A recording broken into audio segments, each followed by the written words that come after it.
We have so much more to learn about Chakmah Choter, or as we joked in our last series, the smart sucker, because, well, frankly, God has a lot to say about him. He brings up the subject of the individual through whom he would imbue his seven spirits to write his Nesh and communicate to his people so many times that I don't even think they can be counted. They begin in the Torah and they run all the way through the last of the prophets. And here we are in Jeremiah, and we're being introduced to that concept because God is asking his people, through whom can I choose to speak? Who will respond? And who can I choose to testify as a witness to both warn and to sustain? And of course, the answer to that question was, among Jews, no one. Not for 26 centuries. That's a long time. And we've just learned that God said, no, I'm going to sit this one out. He said that in the prophet Isaiah, the 18th chapter, after describing the war that the world brings upon Israel and itself. In the 17th and 18th chapter, God said, I'm just going to sit this one out. I'm going to have nothing to do with it. I'm going to just be serene and in heaven. God's got the wherewithal to do as he wishes. And he just says, humanity, and even his own people are just so nasty, so religious, so political, so misguided that I'm just going to sit this one out.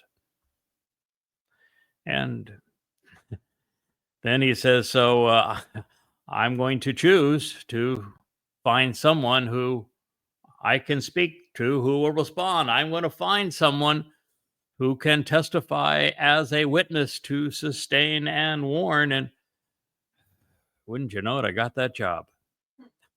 I didn't read the small print. It's one of my worst habits. I typically will sign long contracts without actually reading them. I'll just scan them to make certain that the major points that we had discussed that were, of significant issue or correctly stated. And if you were to read and try to argue over all of the legalese and what does this mean and every contract as a businessman, you would get nothing done. And it is common practice. That's what we all do. And I did that with YAHOWAH too. Here's the contract, kid. Just sign right here. We'll be fine. We'll get going. Little did I know how many codicils he was going to add to this sucker by the time we reach the end. Like, for example, I'm going to be with you every step of the way. We're going to get this done together. Yeah, you're really, apart from the help I'm going to give you, you're going to have to bring people back to me before I'm going to re-engage and their lives and show myself again. And that's kind of where we are. I was yesterday, I did something that really turned out to be fairly remarkable. It was yesterday morning, and we were broadcasting live with a live stream from our Rainbow studio. And I spent the first 15 minutes of that broadcast talking about the blowout between Donald Trump and Elon Musk, and telling our listeners that I had predicted this going back to January 21st, inauguration day.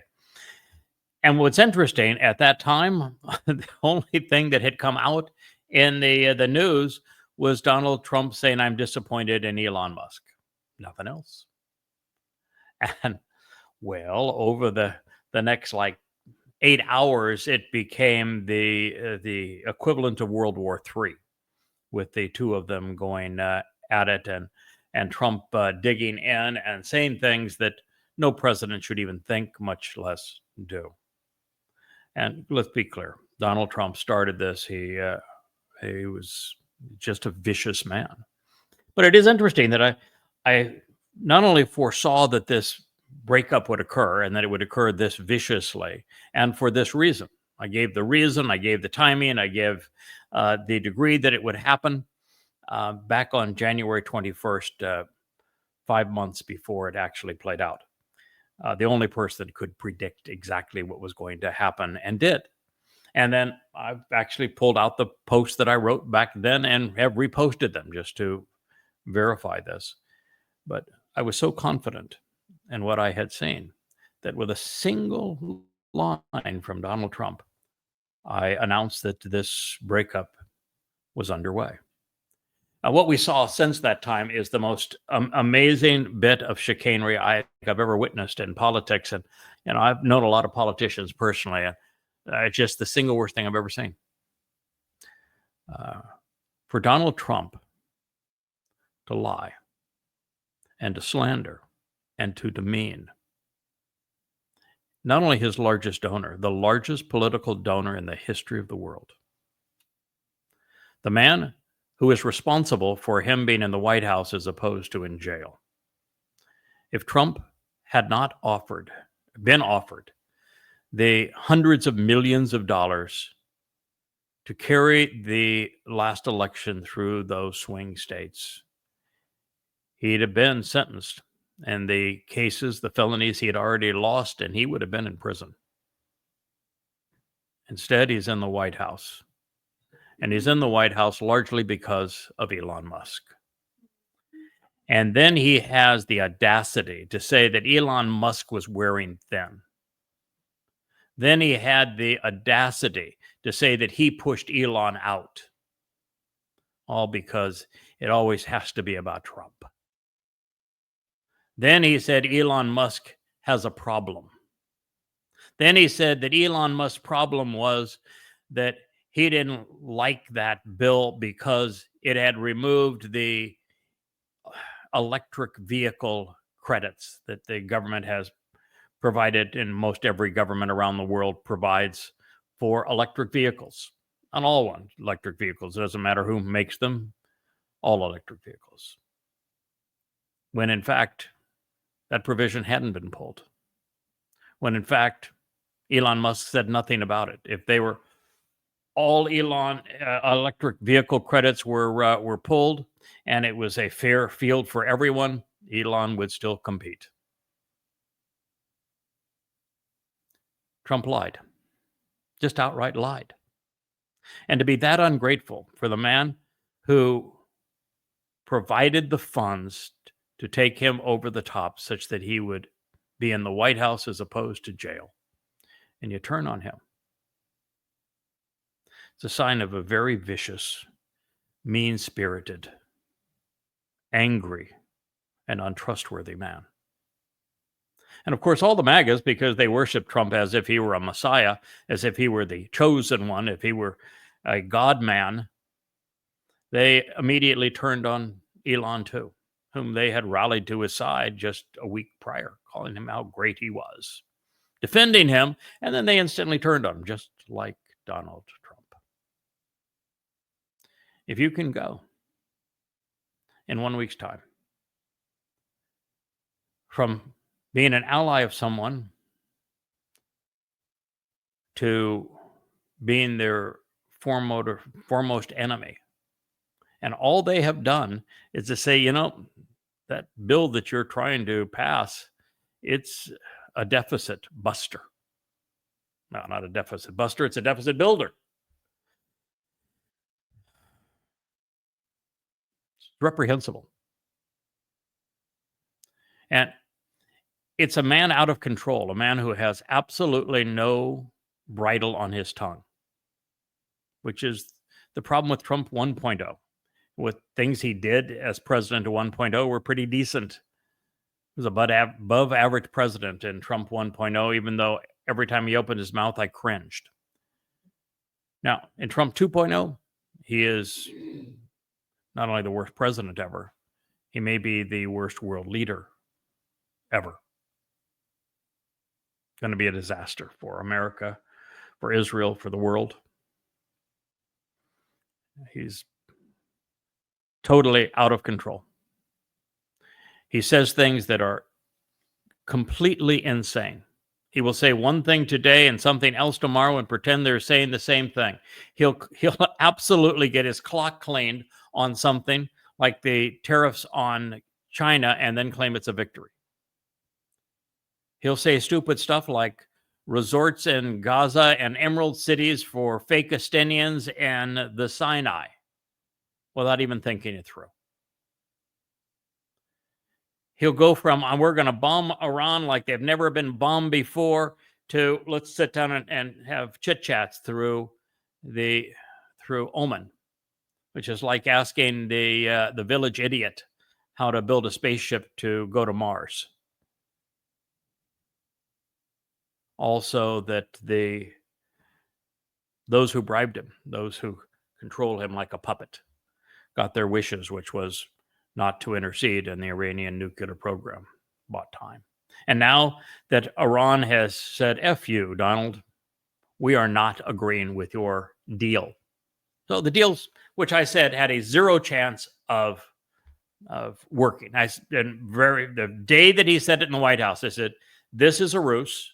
He's doing it to stall on Iran's behalf because he was bribed by Saudi Arabia and Qatar and the United Arab Emirates. And it's Qatar that is funding Iran through this whole process. That he's simply stalling to allow Iran to finish their bomb, and he's going to do it under the pretense of, I'm going to do the deal of a century. And they had chit-chats, not even direct, through a completely unqualified intermediary, while pretending to have discussions all the while Iran's Ayatollah saying death to America, death to Israel. We will never give up our enriched uranium or our ability to enrich uranium. And all the while, Iran had already enriched enough uranium with the tritium that they now possess to build 30 bombs. It was already over. And now, when the Iranians officially send him back his request for a deal, and they say, nah, no part of this we're going to agree to. Trump says, well, I'll consider sanctions now. He's a train wreck. You know, a week after telling the world that Putin was crazy, absolutely crazy. I mean, I get along with him fine, but man, he's just crazy. He's calling Putin and begging Putin to intervene with Iran to do a deal.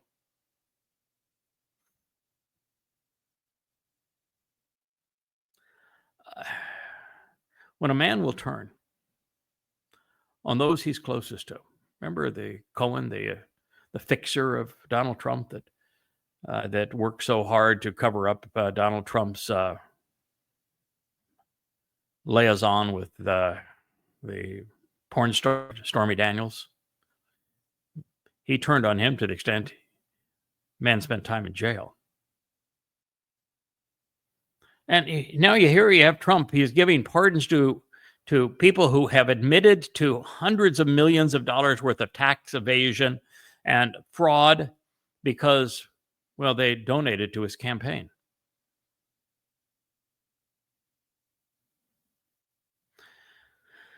This blow up now with Elon Musk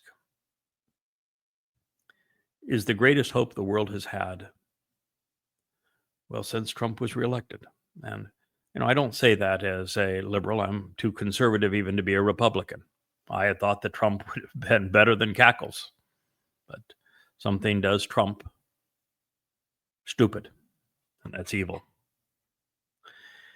And I say that he is the last great hope for the world is because Trump's behavior vis-a-vis the proxy war against Russia through the Ukraine is insane. So volatile. He's adding fuel to what will be a nuclear inferno. His behavior vis-a-vis Israel is so blatantly horrible that it's obvious he's going to betray Israel.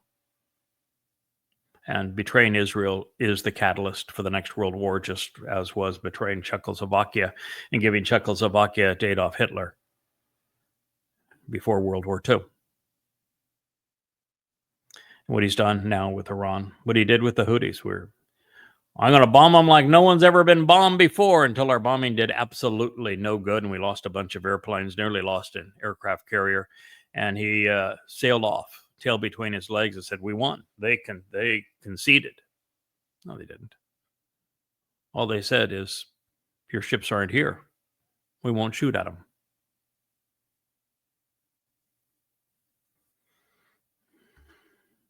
And the MAGAs worship him. He can do no wrong. Doesn't matter what he does. They will follow him to the grave.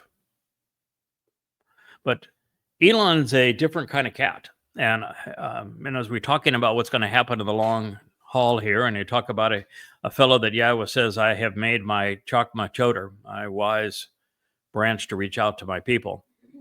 It is his job to explain what's going on in the world in terms of events that will affect Israel and the fate of all humankind.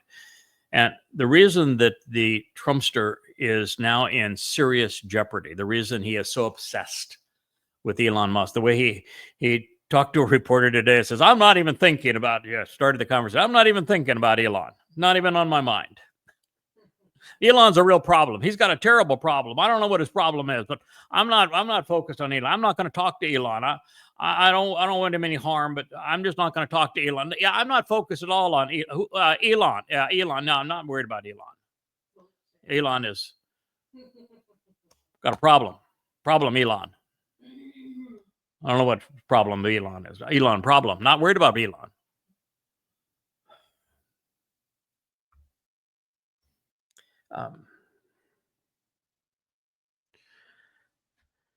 Trump, because he couldn't bite his tongue,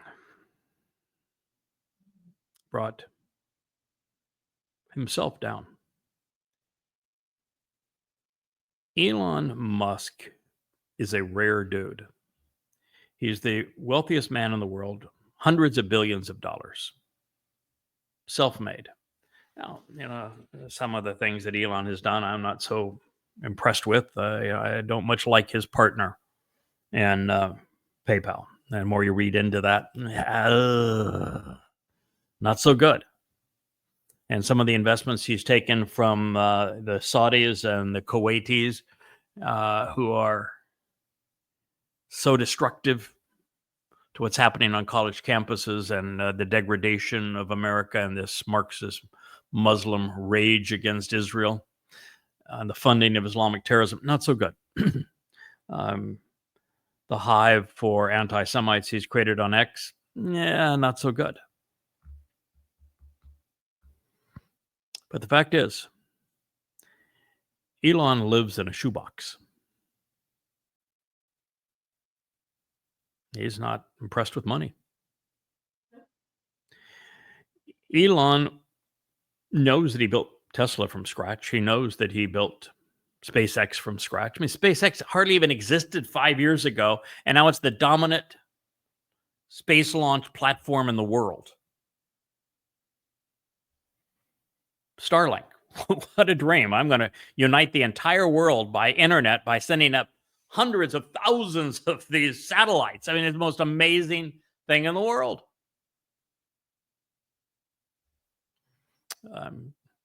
Elon knows if he were to lose Tesla, which is not likely. In fact, the Europeans are now are telling Elon, doors open, man.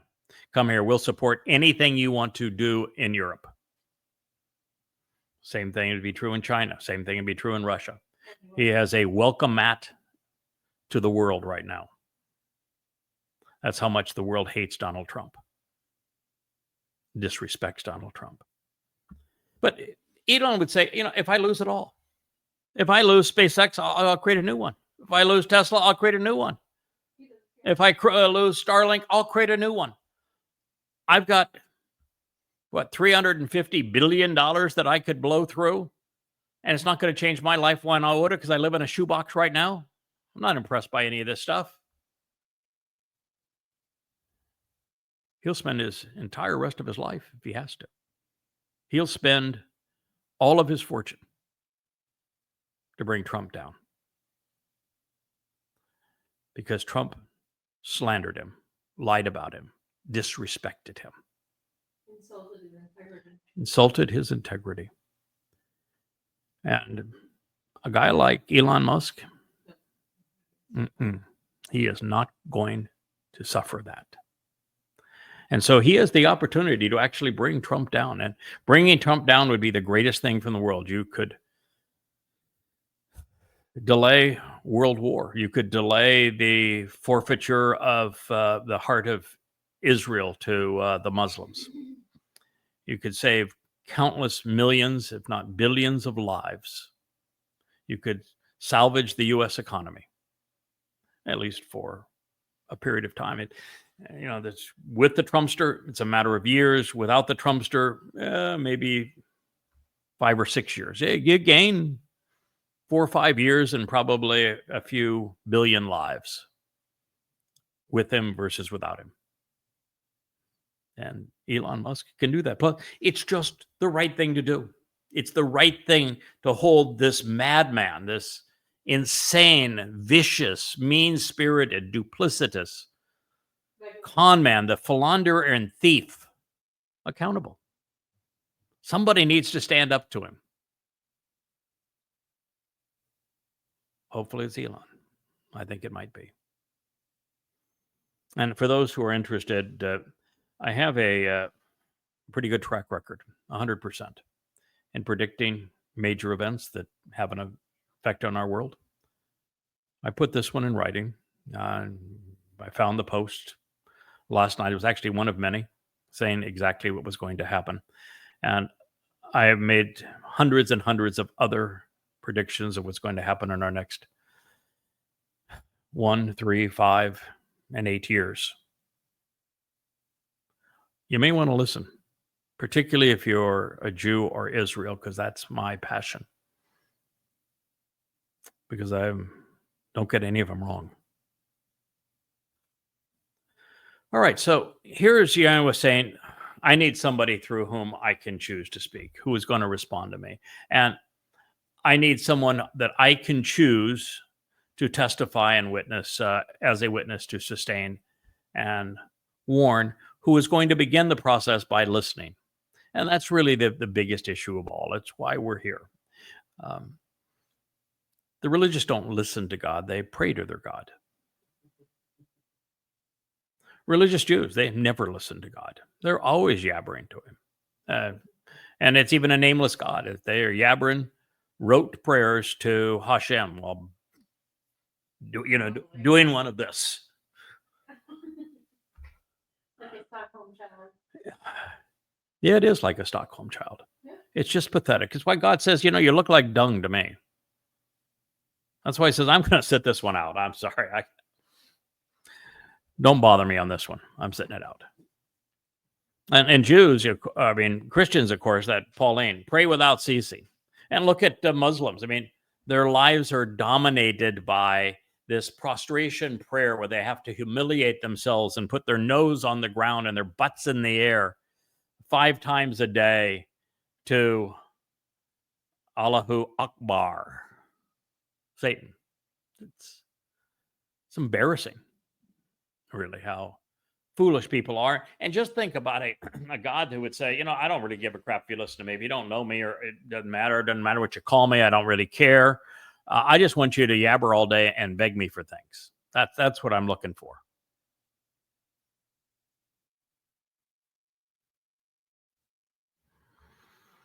Many people online saying, pray for our troops, pray for our president. Why? Why bring God into this? He's already told you, I got nothing to do with it.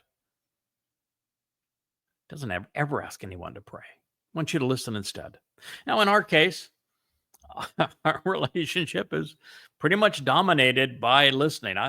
I did nothing but listen to God for the first 23 years of the 24 years we've been together. It wasn't until this past December that Yahowah says, okay. You've done a great job of listening. You've done a great job of writing. It's time that you start talking. I'm not talking to him. I'm talking for him. I'm talking to his people. Because After listening for 23 years, well, I wrote all of these books behind me based upon what God is saying to his people. It's all about listening. It's called Shema. It's one of the most important requests God makes of his people. Listen, Yisrael. Yahweh's God, Yahweh's one. Now, of course, they messed that up big time.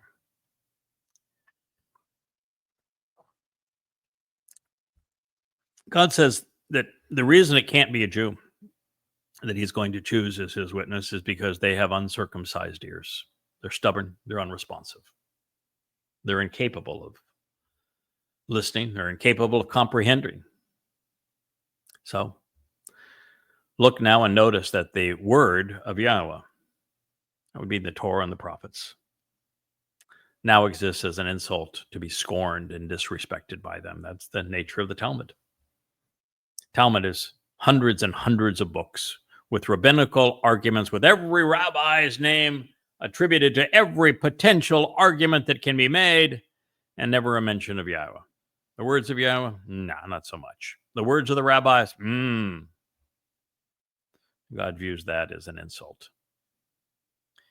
He's disrespected by the very people who erased his name. He says they don't want it, they don't possess it, they don't delight in it, they don't favor it, they do not prioritize it. Yirmiyah 6:10. Now, Malachi, we move on from Yirmiyah. He was the last of the prophets, 447 BC. It was exactly 1,000 years from the time that Yahweh inspired Moshe, 447 BCE, to scribe the Torah. And from that point until Towrah in 2001, there had not been a single person through whom Yahweh could debar speak. And even with us, it would take us a while. For there to be a final ud, witness, to admonish and assist Yisrael and Yahudim, someone would have to Shama, listen, first. And I did that diligently, consistently, devotedly, systematically for 23 years before finally being asked to speak on behalf of the YAHOWAH blog. It's one of the reasons why I know that there is zero chance that there can be someone else filling the role of a Choter, of the Nakri, of the Bashar, of the Adam of Parah, of the Bowman Edom, this man from Edom who saves many. For Yada, is because there is no other Yada Yahowah, and Yahweh says that the name of his Nesh is Yada Yahowah. But there's 23 years of writing the 35 books that sit behind me and on the shelf at yadayah.com that have prepared me for this year of the YAHOWAH blog.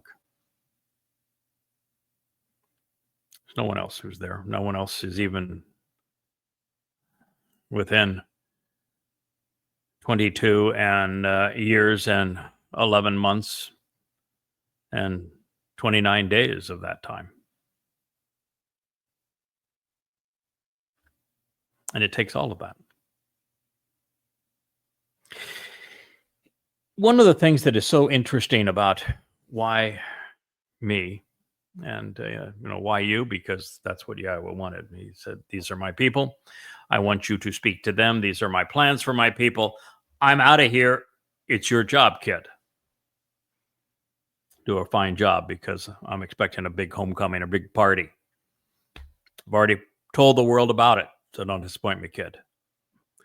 Kind of funny way of looking at it, isn't it? There's something exceedingly unique. Oh, there's an infinite number of things exceedingly unique about my relationship with Yahweh and what we have done together. But one of the things that is particularly distinct is that all of human history, and particularly, let's just now go back 2,000 years. From 2,000 years ago, there is not a single person who's been able not only to systematically disprove the Christian New Testament and every aspect of it, prove every part of it as a fraud, and to do so in the most convincing of all ways, a way that cannot be argued, which is to compare the text and the statements in the Christian New Testament to what Yahowah actually said. But I didn't just disprove the Christian New Testament. I proved that Paul was the agent behind it,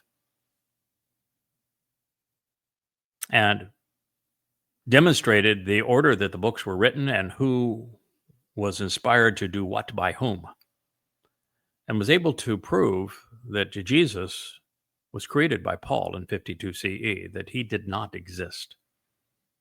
No one, not in 2,000 years, has even made that conclusion, much less proven it. And I did so. And I went one step further. I said, the illusion of a Jesus didn't come out of thin air. Paul was a rabbi, after all. Rabbis don't bring things out of thin air. What they do is they pervert what Yahowah has conveyed. And so there was a major happening in 33 CE on Pesach, Matzah, and Bikurim in Jerusalem. King of the Jews was in fact there. The ultimate Messiah, the very Son of God, was there, and he was crucified, fulfilling Passover. There was a germ of truth there, the ultimate germ of truth, and Paul simply robbed it. He counterfeited it, identity thefted it. And he ran with this idea that this person wasn't Dode. No, he deliberately buried Dode and deliberately kept Dode out of heaven so that he could run the myth of an Iousu Christou. And his arguments were insane. They were rationally fallacious. He contradicted himself and contradicted God and made all manner of egregious claims. But I proved emphatically not only was Jesus a myth made up by Paul beginning in 52 CE, and that Paul is the essence of the Christian New Testament. What he didn't write, he had written to convey his gospel. Gospel is his terms, and his 14 letters preceded any of the gospels, the first one being Mark in 75 CE. No one had ever done that. Now, why is that important? Because once you know that there was no Jesus, once you know that the Christian New Testament is a complete fraud, once you know that the claims about a Son of God and a Messiah are completely false, and the crucifixion was an actual event by the actual Messiah and the Son of God, you are in a position to announce the single most important revelation pursuant to Yahowah and his people. The Dode, David, the king of Israel, came in his second of three lives as the Messiah, as the Son of God, to fulfill Pesach, Matzah, and Bikurim, and that he foretold that he would be crucified 700 years before crucifixion existed, 1,000 years before he endured it, and he also testified the exact day that he would arrive to do this 700 years in advance.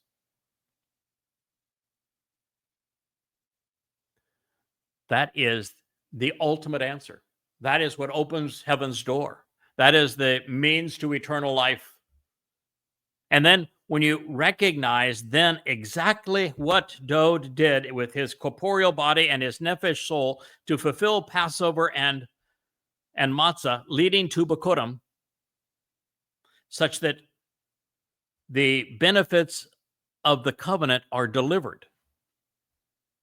And the covenant is literally brought into existence through what Dode did through the first Moed Mikra, Pesach, Matzah, and Bikurim in 33 CE. Everything falls into place.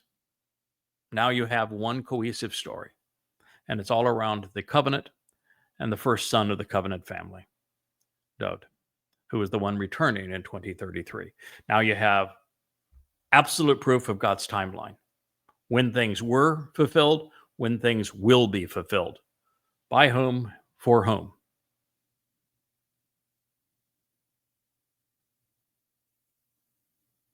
No one had ever even come close to 1% of that. And yet, nothing is more important to God's people and to his message. And at the same time, this individual wrote 5 volumes, in addition to the 5 volumes proving everything I've just said about Twistianity and the lie of Christianity. Also wrote 5 volumes disproving Islam to protect God's people from the most vicious religion ever conceived, so they would have no excuse. The only person ever to write against Islam under his own name and survive it.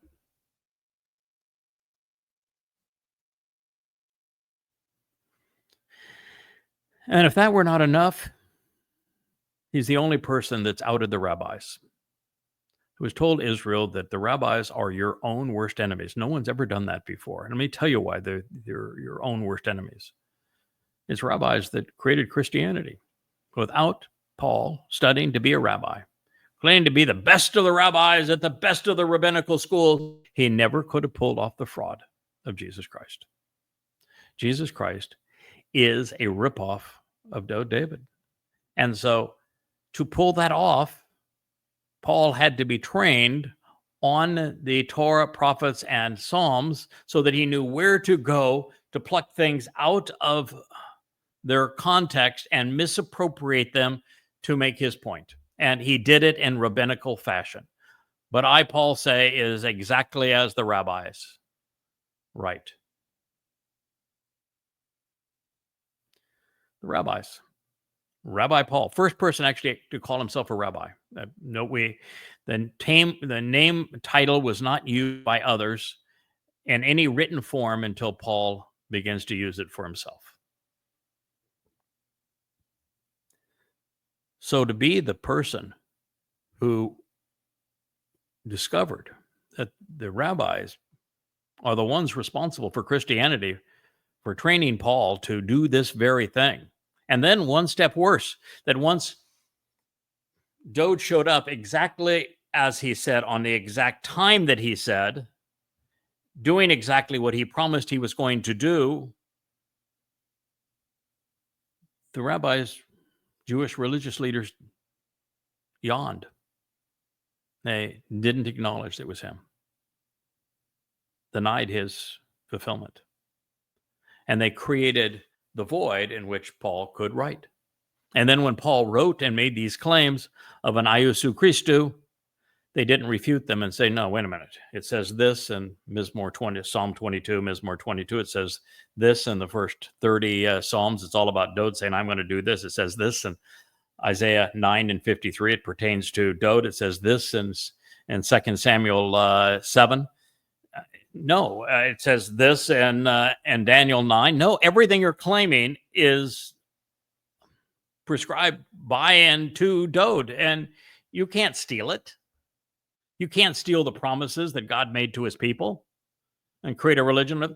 All they had to do is to do what I did in Twistianity 2,000 years ago, and there is no Christianity. Without Christianity, there is no Holocaust.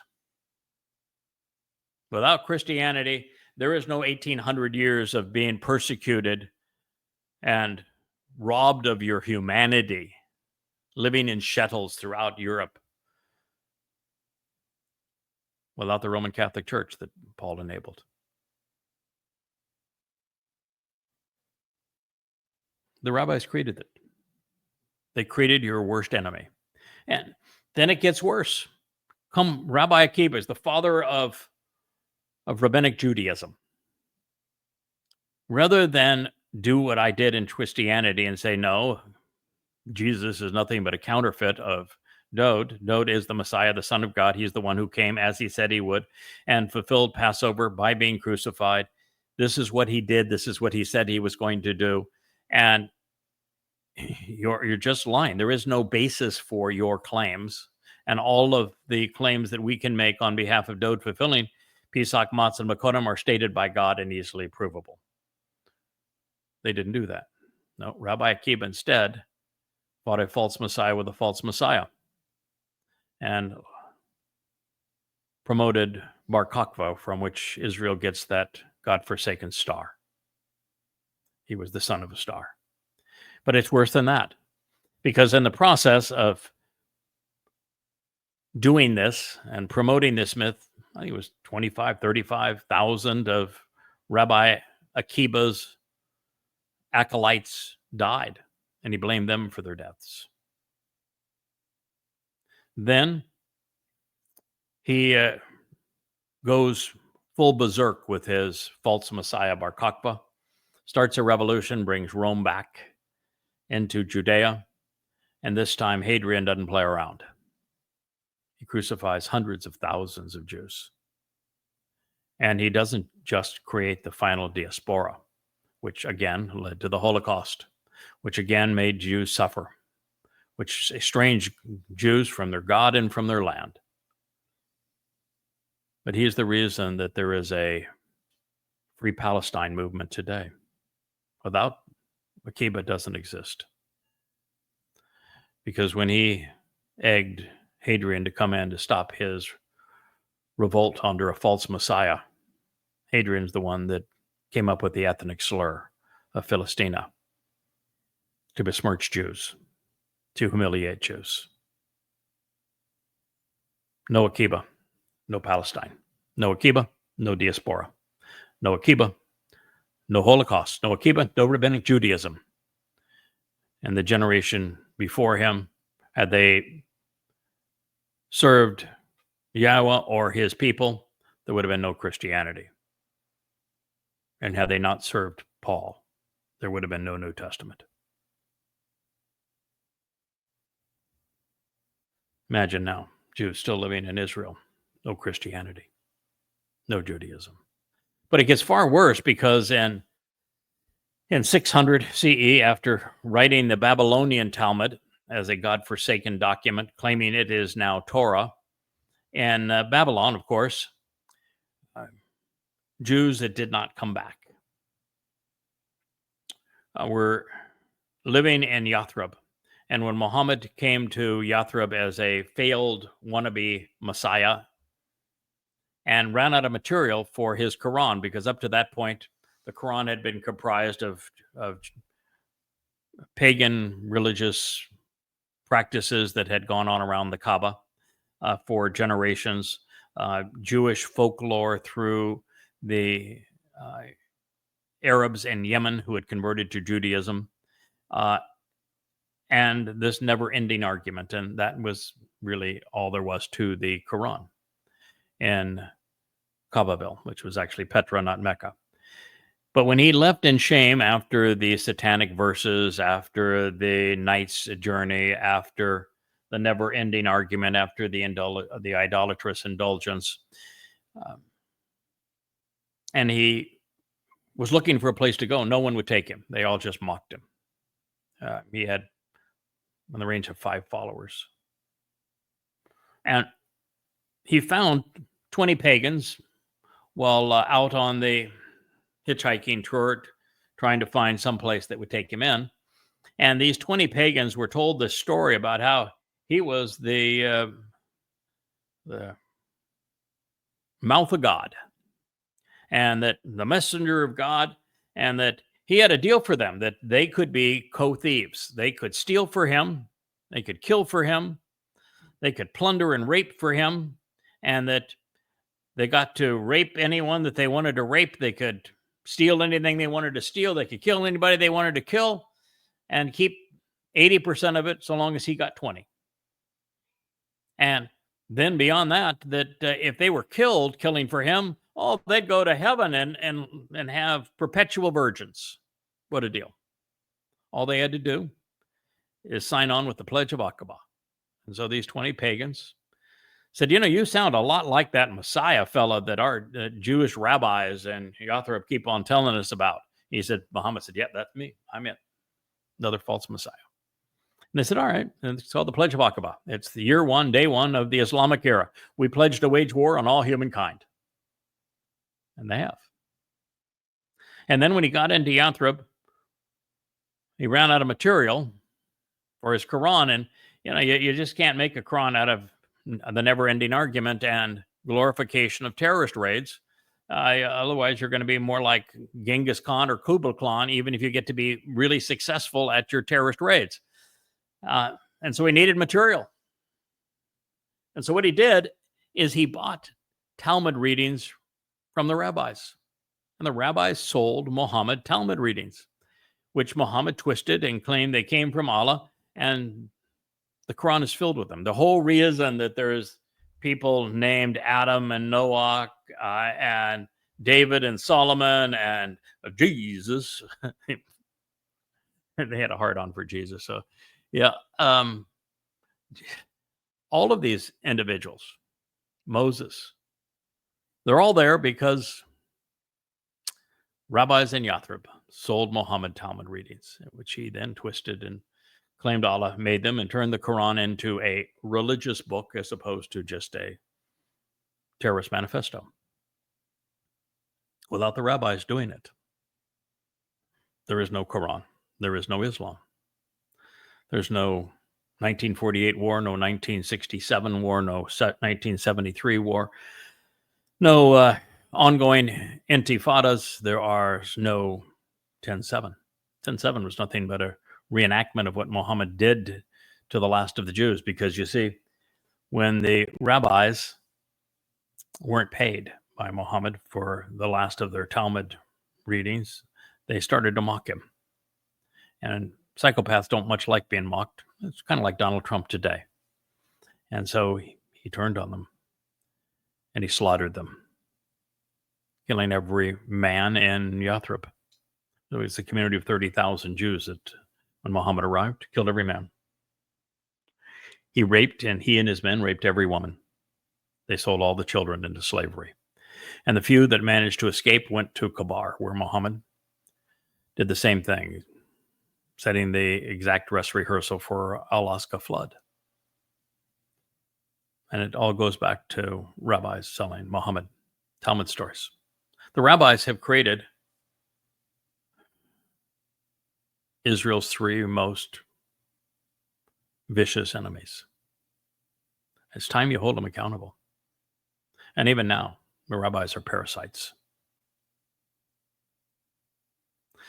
You know, there is has been throughout the years a whole lot of anti-Semitism that has been directed at Jews.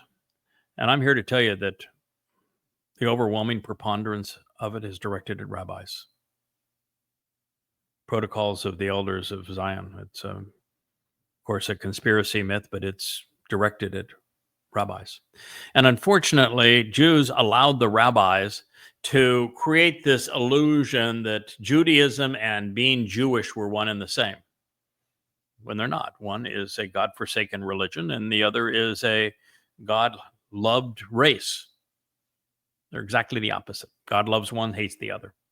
But the rabbis made it sound like they're one and the same for their own power, for their own edification. And so Jews put themselves into harm's way by bonding with the rabbis as opposed to separating from them.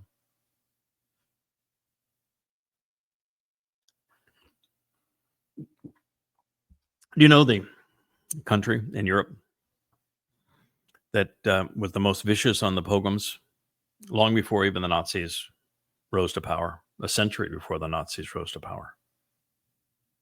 It was the Ukrainians. Where's the birthplace of Haredi Judaism? Ukraine. Same time, 18th century.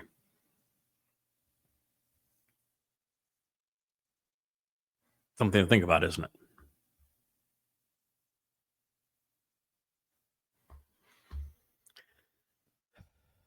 Sadly, Jews remain very good at talking,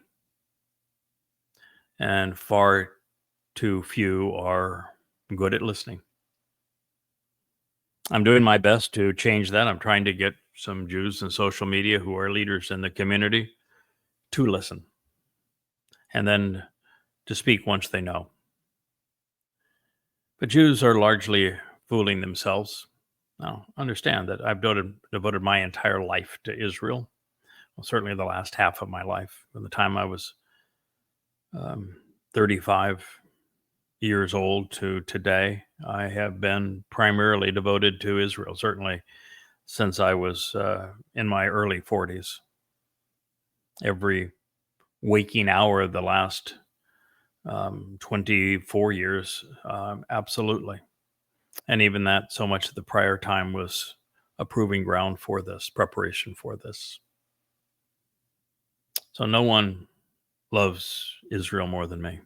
In fact, I ultimately laid down my life for Israel, and I've taken the brunt of thousands of death threats for Israel. I offer all of these books, Yada Yahowah, for free. I do this show, making myself vulnerable for no other reason than trying to awaken Yehudim for the harvest. But unfortunately, you're a tough audience and you're fooling yourselves. You insist that you are Torah observant, but that is only because the rabbis have convinced you that their Talmud is Torah. As for Yahweh's Torah, you look it up in almost any religious setting, they dress it up like a whore. They parade it around, they kiss it, they fondle it. And occasionally they even read from it, but even then they vie for who gets to speak while no one actually pays any attention to what is said.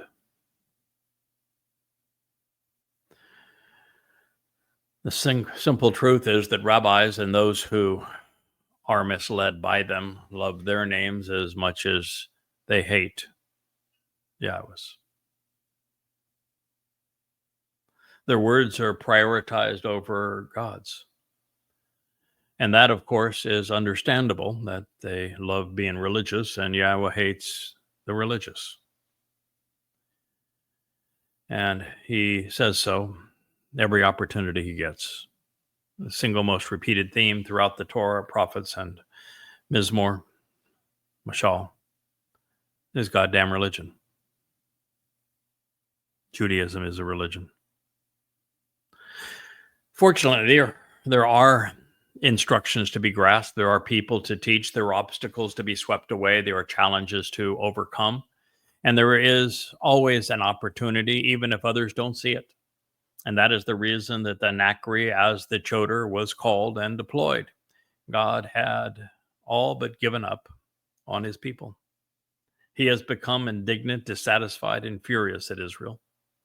Jews are antagonizing him, and to a horrendous extent.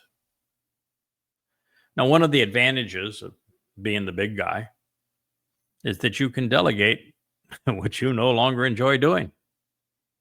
And speaking to Israel through his prophets ended with Malachi 2,450 years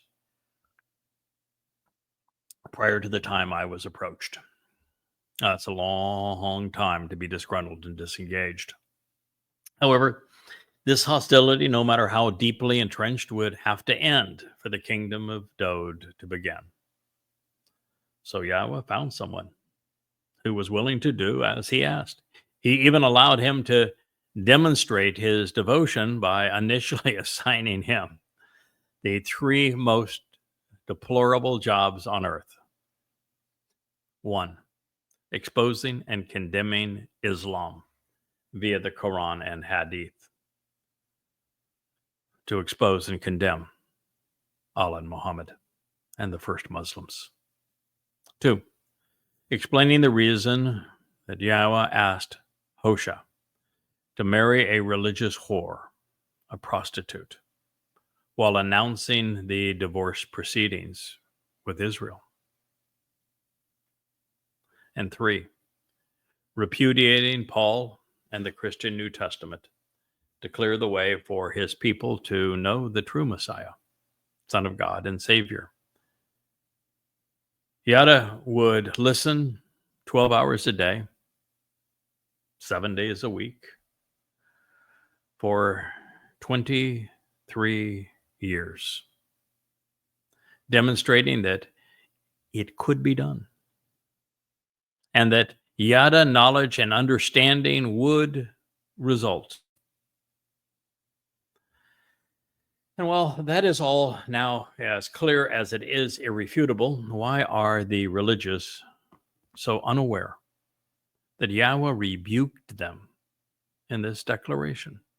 It reads, therefore, regarding the righteous indignation, this extreme dissatisfaction, hostility, and antagonism of Yahowah.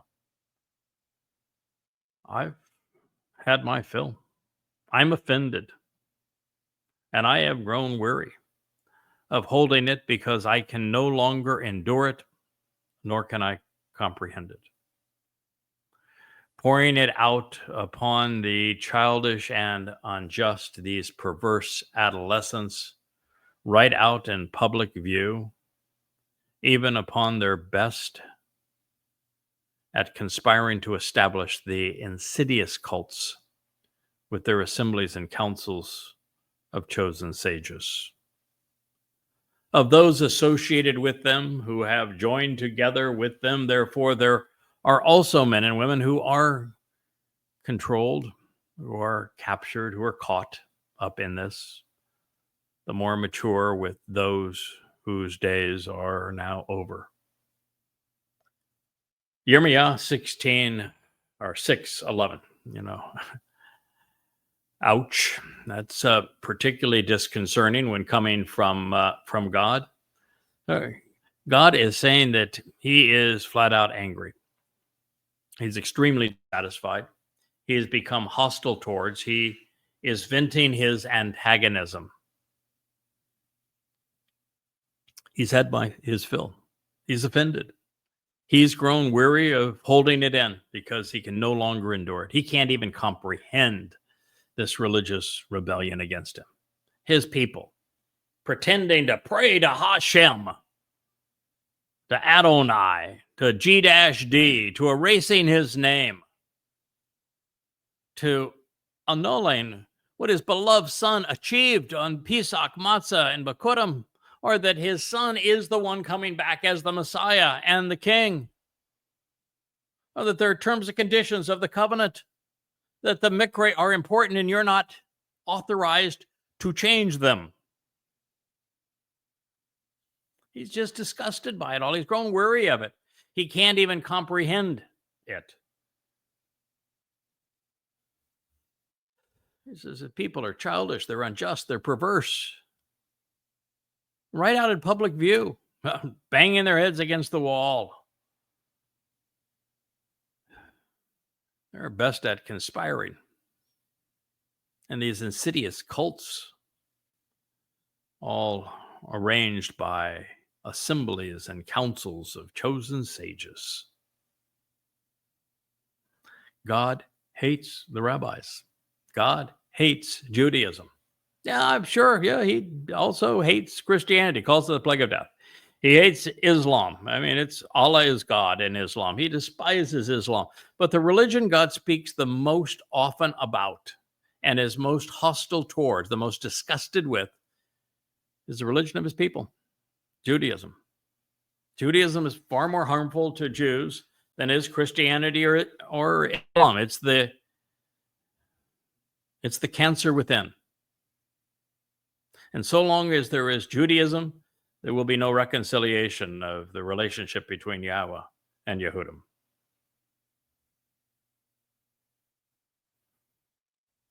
They've all joined together. Men and women are controlled. They're caught up in this. They're immobilized, paralyzed, seized by it. The more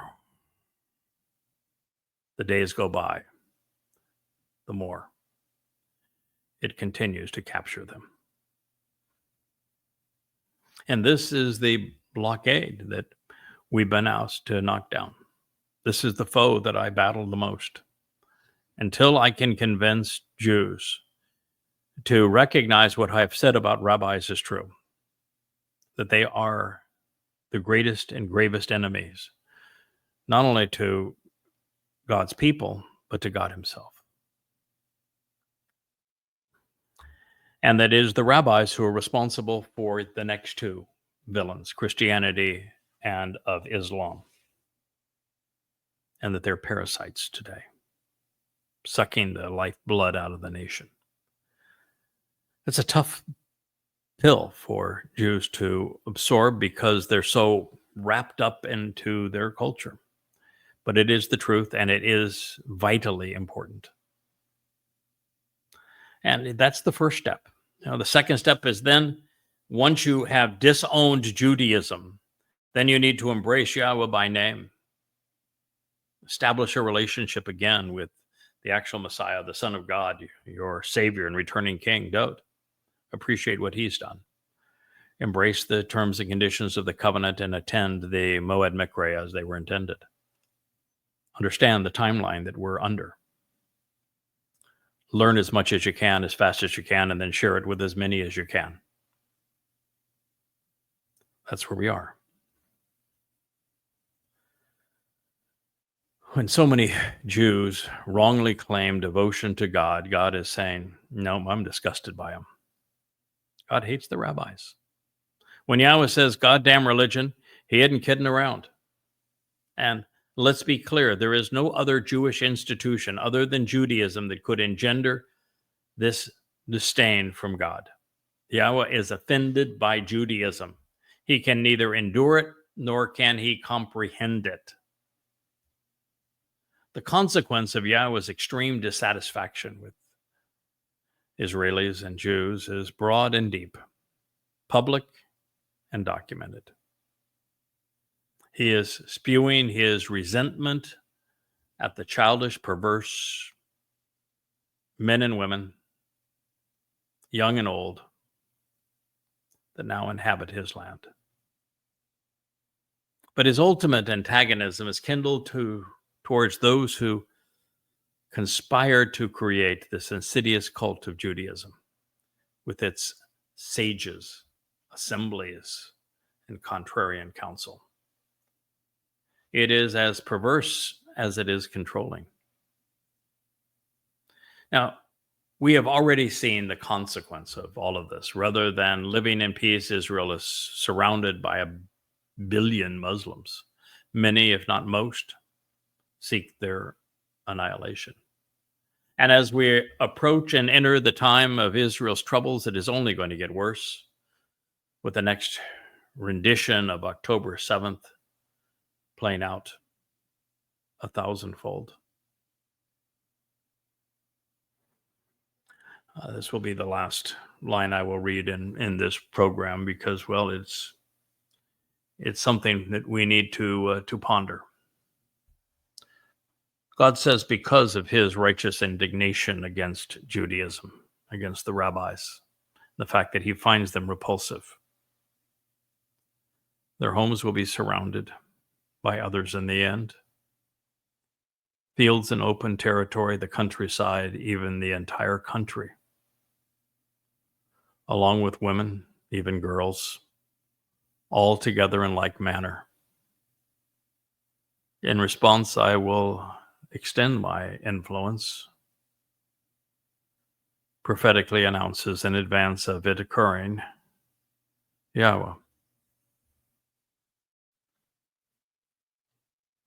Muslims are not just going to come into Israel this next time from one direction, but every direction. They're not going to just come into Israel from outside Israel, from down through Turkey and Syria, in from Egypt, from Saudi Arabia and Iraq and Iran, and from Jordan.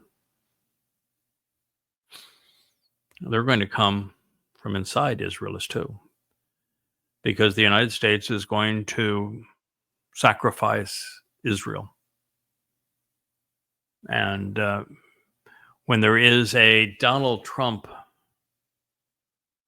resolution at the United Nations that he sponsors on behalf of a Fakistinian state, the U.S., of course, is not going to veto it. And the next October 7th will be 1,000 times worse in the number of jihadists, and it will be unable to be mitigated by the IDF, just as this last one was, but far worse, of course, because this time also the jihadists will come from inside Israel's heart. And they won't just attack southern farming communities and a music festival, but Tel Aviv, the Jerusalem. The homes will be surrounded. Open fields, the countryside, even the whole country. Women and girls are going to be preyed upon, all together in like manner. Ultimately, Yahweh will extend his influence. It will be by way currently of the Yahowah blog and these books at YADAYah.com, freely offered as the Yada Yahowah series. And then ultimately, as the Nesh, as Yahweh lifts up the banner, playing these programs and the citations from these books, and the voices of Elia and myself from the Temple Mount, God's going to exert his influence, and he's going to bring a remnant of his people back to Israel. He's going to harvest, have two harvests between now and then, Shabu and Towrah. Then there's going to be the sacrifice of the red heifer, where God's going to influence his people positively and push all of those who have come to assault his people away, incinerating them, washing them away, and then replacing where they have come with the conditions that mirror the Garden of Eden, all while perfecting the final remnant of his people so that the adulterous woman of Israel can be betrothed to the returning king, Daud, and then enter the garden again on Sukkah. This is what Yahweh is offering. But you do need to know that since the Mossad, the Shin Bet, the IDF, government officials, societal influencers, and the rabbis were all completely inept in dealing with the pre-planned Al-Aqsa flood of October 7th, this horrid invasion of Israel by 4,000 to 6,000 Muslims from Gaza, most of them on foot, some on motor scooters and pickup trucks, mostly very lightly armed, many without weapons at all. Well, they're going to be even less competent, the IDF is, in the presence of what could be upwards of 4 to 5 million jihadists inside and surrounding Israel when the Islamic attack is rejoined in 2027, after the imposition of a Fakistanian state, based upon what Yeshaya Isaiah tells us. And their failure, no matter how tragic, though, will still be our opportunity. The last and best hope for Israel's survival will come at the moment she is most vulnerable, because there will be no other option but Yahweh, and the people will finally listen. And abandoning rabbinic Judaism and Israeli politics at that moment is going to seem like, yeah, it's probably okay to do because, well, they're not doing us any good. And life is hanging on by a thread. And this is why Yahweh will be extending his influence, first now by Yada, and then later joined by Elia. And so that brings us to where we are and where we are going, how we got here and how we will get there. And I thank you for listening to this edition to the Yahowah blog. We will pick up on this message probably tomorrow, because I think we will return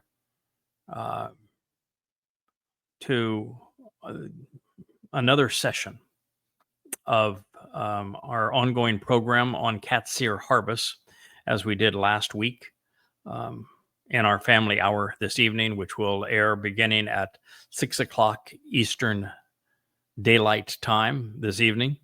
And so we would encourage you to join us there, where we will dive back into what has been really exciting material in Chakmah Choter. Can't wait to take you the next step through the prophet Yoel as we pursue that this evening. Thank you so much for listening. I am your host, Craig Winn, also known as Yada, and this has been an episode of the Yahowah blog.